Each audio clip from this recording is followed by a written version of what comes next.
soo dhawaada daawadayaal galab wanaagsan qodobada xiisaha leh aad galabnimadan aad halkan ku daawan doontaan haddii baraali laga helana waxaa ka mid noqonaya dagaal culus ayaa hadda ka socda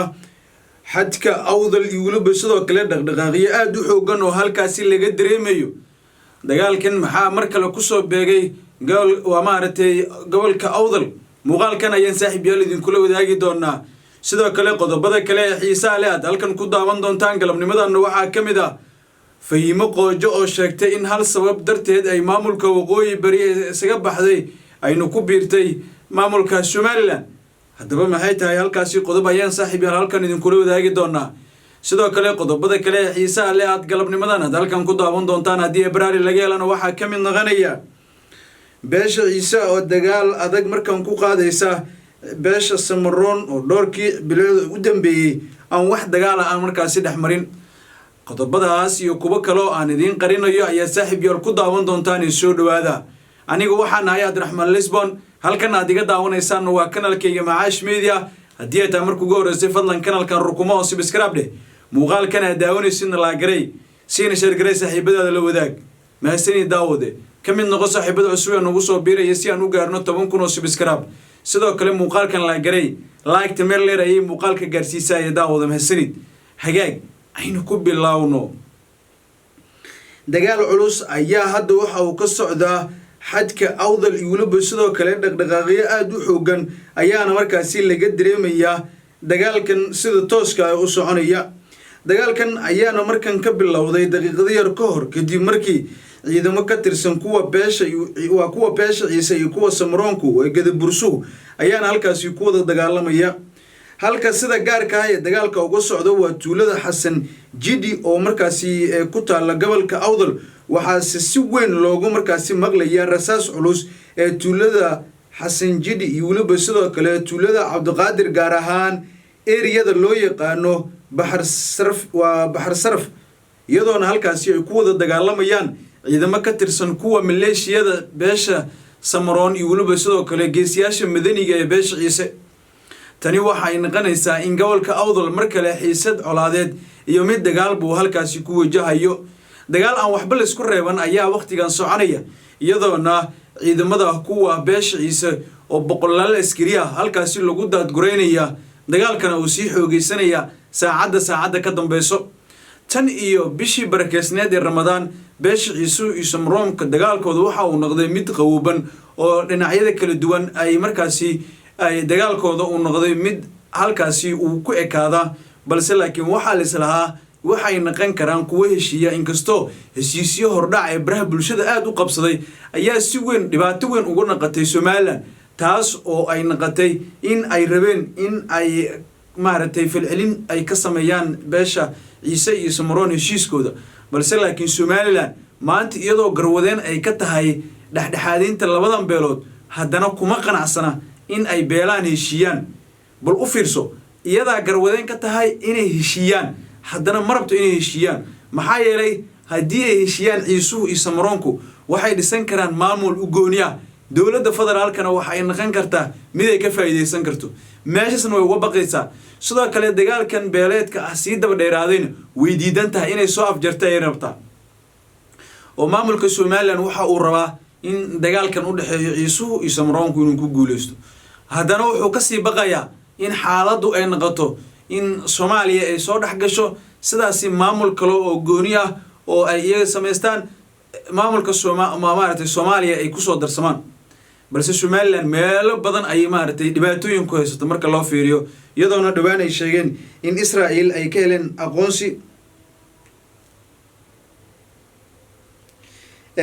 ayadoona markaasi naqanayso in xaaladdu ay markaasi kasii darayso tan iyo markii dagaalkan uu saakay bilowday xaaladda guud ee tuulada markaasi la yiraahdo Xasan Jidi iyo weliba sidoo kale tuulada Cabdiqaadir ayaa si gaar ah dagaalkan ugu socda iyo weliba sidoo kale aaga loo yaqaano Bahar Sarf oo markaasi iyana si weyn looga dagaalamaya tani waxa ay ka dhigan tahay mid cadaadis xoogan oo ay kala kulmayaan beesha ciisuhu Samaroonku waxa ay iyagoo ciisuhu aysan heesanin ay baxsad u ahaayeen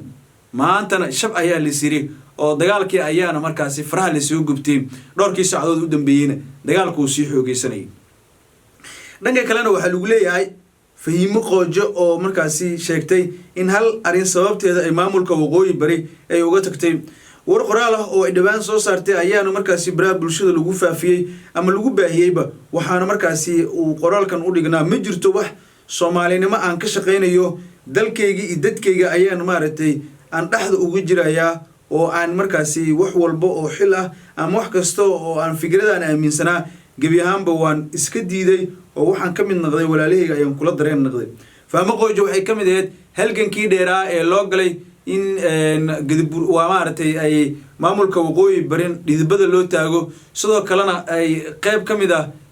qayb lixaad ay ka qaadatay tan iyo dagaalkii Gooja Cadde bilowday iyadoona dhalinyarada iyo waliba sidoo kale dadka maamulka Somaliland ku sugan ee Hargeysa ayaa dadweynaha waxa la weydiiyay su'aalaha bal ka warama Fahimo Qoojo oo maaragtay inay ku soo laabato halkan waxa ay sheegeen in gabi ahaanba aysan marnaba ogolaanaynin oo aysan raalli kaga ahayn dadkii shalay boodkeena kala tuntay meedkeeni dadkeeni ay markaasi tahay balse Fahimo Qoojo oo markaasi kamid ahayd gabar dhalinyaro ah hardanka iyo maaragtay halganka ay u gashay dhisida maamulka waqooyi bari iyadoona sheegtay in aysan lagu qasbin ama wax dhibaato kale aysan jirin iyada shakhsiyadeeda ay ka timaaday ayna go'aansatay in gabi ahaanba ay faarujiso muxuu ahaa arinkan ku aadan dhankan iyo waliba sidoo kale in ay ka tanaasushay fikradii iyo waliba sidoo kale waxyaabihii ay u ordeysay taas ayaana shaki weyn badan gelisay iyadoo dadka qaar ay aaminsan wax maaragtay daraasadii iyadoo maanta go'aankan soo qaadatay hadan biri kamaal hadii inta culeysay dareento waxay qaadan doontaa go'aana oo waxay ku laaban doontaa dhanka iyo waliba sidoo kale maamulka waqooyi bari ee gudaha magaalada Laascaanood xaaladda guud ayaana hadda ah mid wali cabsi badan ay ku abuurayso maadaama gabar haliyad waliba sidoo kale halganka qaybkeed inay halkaas u wareysatay iyadoona sheegtay in aysan diyaar u ahayn dadkeeda ay rabto inay markale midoobaan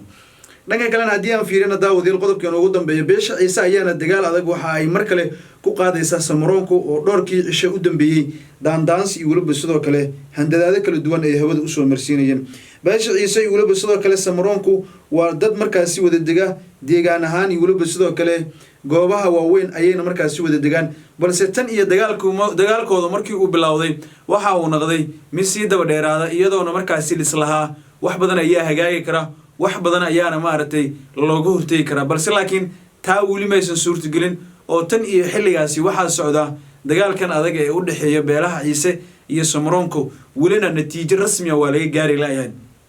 beesha Ciise waxa ay sheegeen Samaroonku waa la kari laayahay waxaan diyaar u nahay inaan iska dhicino dagaal ayaa hadda ka soconaya dhanka halka la yiraahdo tuulada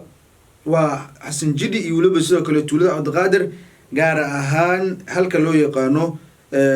Baxar Saraf oo ay hadda ku wada dagaalamayaanba Ciise halkaas ay buudhaafiyeen waxa ay rabaan dagaal kale oo adag inay ku qaadaan